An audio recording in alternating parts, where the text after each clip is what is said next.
call the honourable member for Petrie. Well, thank you, Mr Deputy Speaker. I rise tonight in support of the Fair Work Amendment Bill 2014, a bill that delivers on key aspects of the Coalition Government's election policy and does not go any further. This bill sets out to deliver these amendments to the Fair Work Act. It includes Greenfield Agreements, right of entry, individual flexibility arrangements and closing the strike first, talk later loophole, which were recommendations made by the 2012 Fair Work Act review. In 2013, Labor conducted a review of the Fair Work Act, but did not implement any of the recommendations from the review. The Coalition's Fair Work Amendment Bill is offering employers and employees the clarity and certainty that Labor was unable to deliver. Many of the changes outlined in the bill will have a great effect on businesses and workers right throughout the country, and a positive effect on workers and businesses in my electorate as well. Let's look at Greenfield's agreements first. Mr Deputy Speaker, this bill will improve the Greenfields Agreements negotiation process to ensure unions can no longer frustrate the making of these agreements by seeking excessive wages or conditions or refusing to agree at all. As the former government's Fair Work Review noted in somewhat understated language, these practices potentially threaten future investment in major projects in Australia. Mr Deputy Speaker, it's not policy that just drives the economy. It's not government control and it's not union control. It's the efforts of both employees and employers. And all they want to do is get on with the job. That is what this bill is about. Amendments to the Greenfields provisions will help unlock new investment and prevent needless delays to new projects. These amendments will send a strong message to overseas investors that Australia is open for business and that projects can get underway quickly. Along with these amendments, the bill addresses the current imbalance in union workplace access rules. Currently, some businesses face excessive workplace visits from unions, even when their employees are not union members and have not asked for the union's presence. In 2007, the Labor Party promised on multiple occasions that there would be no changes to the union right of entry laws. In a press conference on the 28th of August 2007, the then Deputy Opposition Leader, Julia Gillard, said, "We will make sure that current right of entry provisions stay. We understand that entering on the premises of an employer needs to happen in an orderly way. We will keep the right of entry provisions." As we know, these promises were not kept, and unions were given much easier access to workplaces under the Fair Work Act provisions, which were routinely exploited by some unions. Unions are now allowed to enter a much wider range of workplaces for discussion purposes, including workplaces where the union has not traditionally had members or played a significant role. In addition, Labor's amendments remove the previous ability for employers to specify an appropriate location within the workplace for unions to meet with employees, and instead set the workplace lunchroom as the default meeting place. This has led to disruptive lunchroom invasions, which unions have used to target employees who did not wish to meet with them. You can imagine an employer trying to sit down with an employee on their lunch break and discuss different things. It wouldn't be acceptable. Certainly in this case as well, it does seem to be a bit excessive.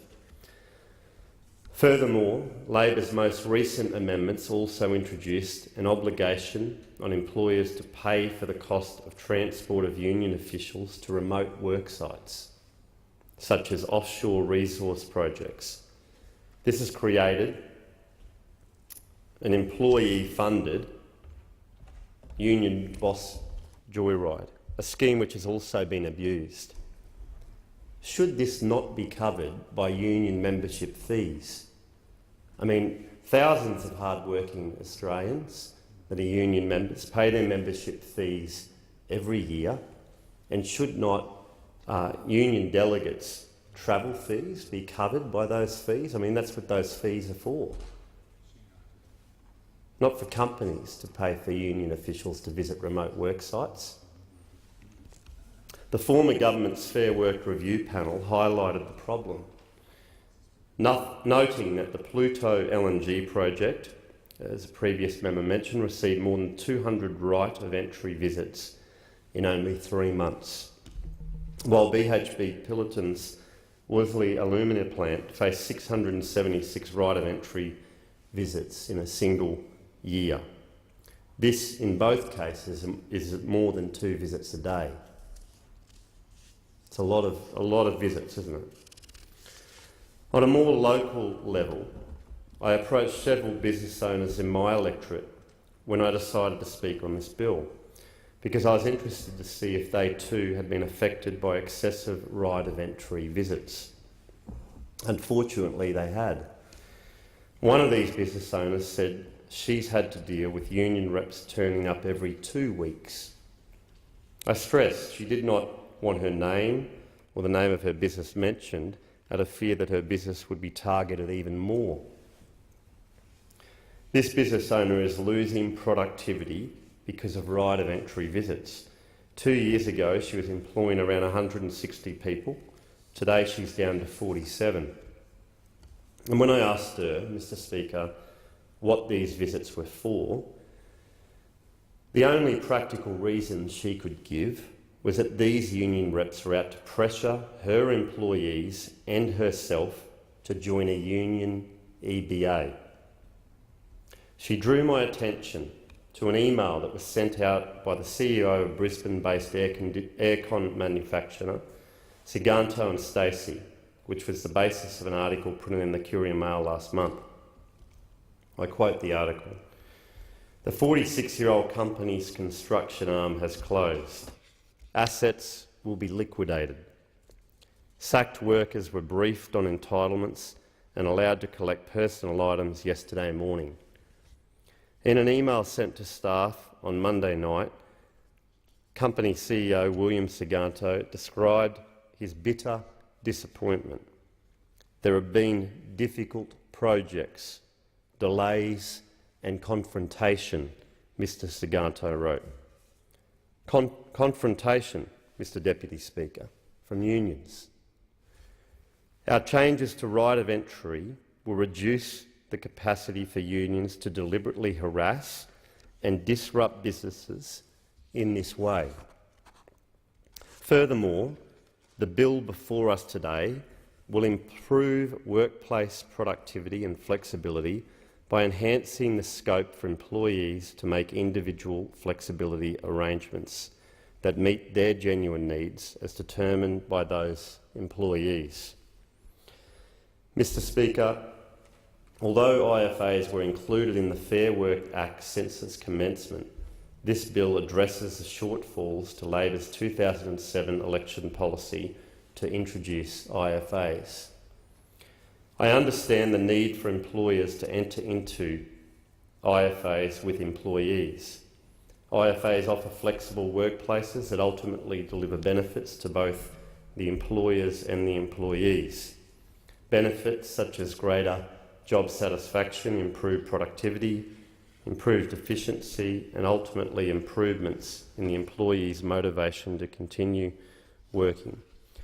IFAs allow employers and employees to enter into specific arrangements for when work is performed. For example, it should allow for them to determine remuneration on overtime rates and penalty rates, provided the employee is not worse off. It can simplify the task of the pay clerk, for example, having one hourly rate instead of working out an overtime rate, laundry allowances and all the other allowances that are often included. There would just be one higher hourly rate. An important aspect of IFAs is that an employer can consider non-monetary benefits to an employee, provided the employee is better off overall under the IFA, and that is set out in writing, how this arrangement will benefit them in writing. One example may be a pay clerk who's working 20 hours a week, permanent part-time, and they're given a certain amount of work to do each week. Their time, they may do overtime, they may decide to work a couple of extra hours to meet all the aspects. And rather than having the pay clerk work out overtime on those extra hours that they've worked through their own will, they're paid a higher hourly rate to simplify the process. As long as the employee is not disadvantaged, and this seems quite reasonable. This government's proposed amendments to IFAs have the potential to deliver a more user-friendly process for employers in which they can bargain with their employees. Whilst IFAs were introduced in 2009 by the Gillard government, not many employers have adopted them. This is because the IFAs turned out to be not as flexible as initially planned. Under Labor's Forward with Fairness Policy Implementation Plan, released in August 2007, the IFA's flexibility pertained to rostering, hours of work and rates of pay, provisions that certain award conditions may not apply where an employee is paid above a fixed percentage as set out in the award, an arrangement to allow the employee to start and finish work early, to allow them to collect their children from school without the employer paying additional penalty rates for the early start. This bill will ensure all current protections for employees making IFAs remain in place, and it sets out to provide additional protections, which include: an IFA cannot be a condition of employment.